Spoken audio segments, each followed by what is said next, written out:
What's going on, people? I'm running far behind on moving, so I want to show you guys these games. Anyway, let's get to it.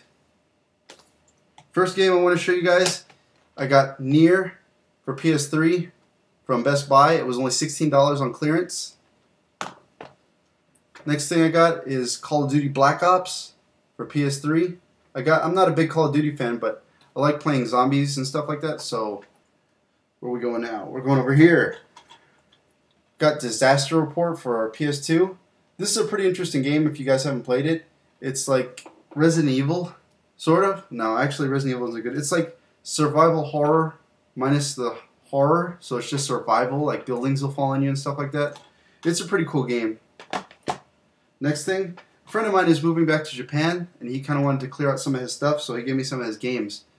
He gave me Wanda and the Colossus, which is Shadow of the Colossus, the Japanese version, and Dragon Ball Z Budokai 3, which I think is the only really good Dragon Ball Z game for PS2 or even the new ones. I don't really like any of the new Dragon Ball games. Next we're going here. Next thing I got is Legend of Dragoon for PS1. I don't care what anybody says, this game is awesome. I just think it has terrible voice acting. If you guys don't care about spoilers, go ahead and go on YouTube and check out the ending to this game. And it's just terrible voice acting. Next thing, I got a Black Label for Xenogears, which is awesome because I'm tired of having my greatest hits version, but I'll go ahead and just keep it back there anyway for my collection. But Xenogears, I don't know if I said it before, it's my favorite game. Alright, next up is I got two games for GameCube. I got Metal Gear Solid: The Twin Snakes, and yeah, it's kind of like last time I told you. I just felt like buying Metal Gear games. Well, I just saw this and I was like, man, I need to have more Metal Gear. Next thing I got is Resident Evil 0. The only game I'm missing for my GameCube Resident Evil collection is Resident Evil 4, which should be pretty easy to come by for GameCube. I think so, at least. Right. Next thing, I have a Metal Gear Solid 1 official strategy guide. It's pretty cool. It's got like, if you can, I don't know how well you can see, but at the back it's got artwork and stuff, and it's falling apart. Yeah, it is pretty old, but it's cool to have it anyway. No, I don't need it. And I don't know why this was in there, but I have a Zelda Phantom Hourglass poster that came inside of a Metal Gear Solid strategy guide. Alright. Next I got Resident Evil 2 for PS1. I got this from L1 Games. Next thing is awesome, a Resident Evil 1 long box. The only thing is it's kind of got a little bit of damage to it. Like right here the cardboard is coming off. Somebody put a piece of tape, whoever had it before. And on the top you can see it's got this is kind of coming off. I'll try to glue it on. And also, which is a pain in the ass, it's got the person's initials on the back of the game. I really hate when that shit happens. Anyway, inside, I don't know how, it's kind of hard to see.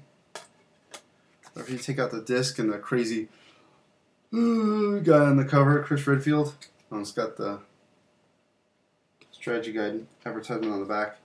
But inside, it's got some pretty cool artwork. You can see right here is where the Tyrant came out, and here's I think it's just a random room in the mansion.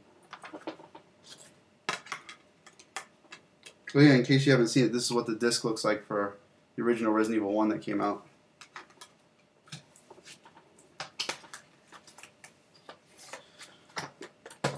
Next thing, we got Romance of Three Kingdoms 4, long box also. Whenever I see a long box, I just go out and grab it just because they're so rare now.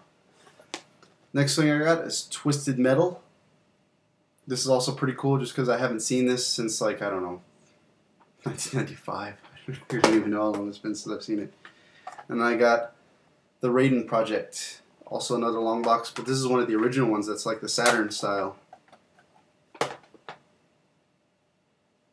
Right.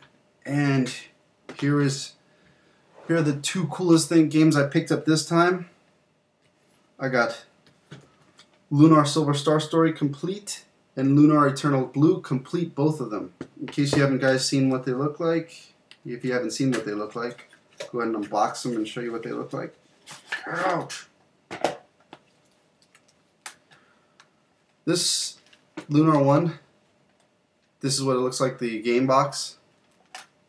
Has all the soundtracks and everything. Well, the soundtrack and all the game discs and the making of video. And it came with a map, a cloth map too. And it has the hardbound booklet. I'm stuttering with my tongue. Oh yeah, also here's the box too. You can open it up and you can see all the stuff inside, and that's where it shows you what's supposed to be included with it. And here's the back. And Eternal Blue, same way, you can see all the things that are supposed to be included right here.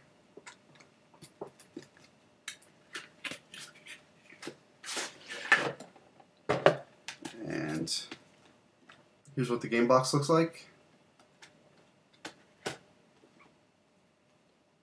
Here's the hardbound booklet. This is pretty cool too. It's blue on the side.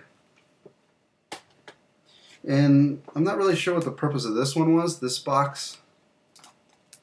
But it has, well, it has the map, but this is a paper map. It's not as cool as the Silver Star Story map. And it has these things. I don't know what they are. I don't want to open them up either. But. And a medallion.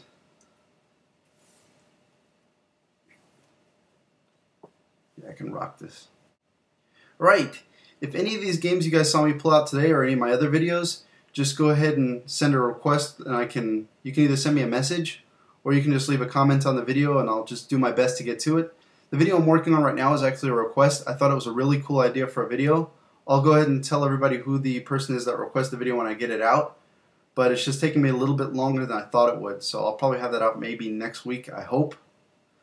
But anyway, I guess that's it. Just thanks for watching and please subscribe.